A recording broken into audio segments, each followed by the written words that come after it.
given that you guys started this venture to try to like change the culture, not only of women's sports, but I think probably culture at large, how big of a lift did it feel like to set out on that? And then how crucial was it to have your sort of well-known partners in this, like Serena and Alexis and Eva and Jessica and Jen and everybody?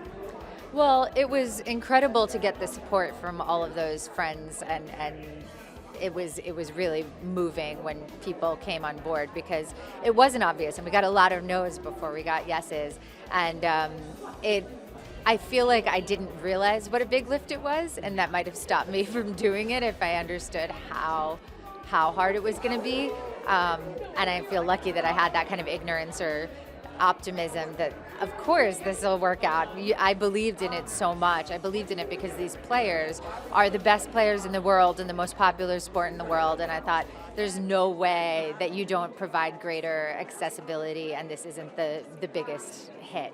Yeah, of course, right? Have you been following what Ryan Reynolds and Wrexham have been doing? Is there space for a Hollywood crossover with football? Have you guys talked about your journeys at all? Yeah, I've been lucky enough to talk to him about his journey, and he's so inspirational for what he's done with Wrexham, and they have a women's team also, and so we have talked about kind of having some friendly matches at some point. That would be incredible. Who is? I think it was Julie at the end said when you guys win a championship, Wembley is the goal. I feel like that would be a good venue for these teams to meet each other. What does it mean to you that, at the end of the documentary, we see that there's other women owners coming on board?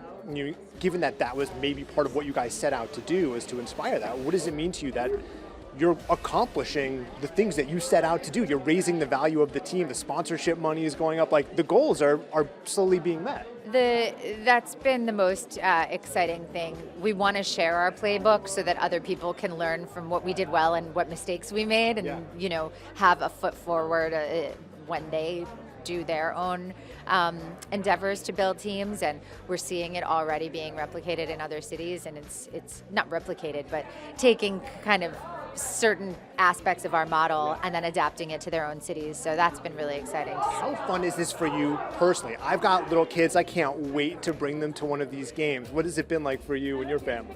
The best is seeing all the kids of all genders being rabid fans for these women. I think that's the dream. I mean, clearly female athletes are so important for girls to see, but it's also important for all kids to see female athletes. I mean, as a girl growing up, I idolized male athletes. Like, we shouldn't only be able to identify with people who look like us.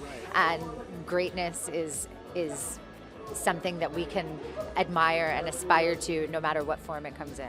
Finally, before I let you go, do you have any thoughts on the writer's strike? Have you had any projects that have gotten pushed back because of this? No, I fully support the writers and fully support the strike, and we have a very changing industry, and contracts need to change because our industry is changing so rapidly.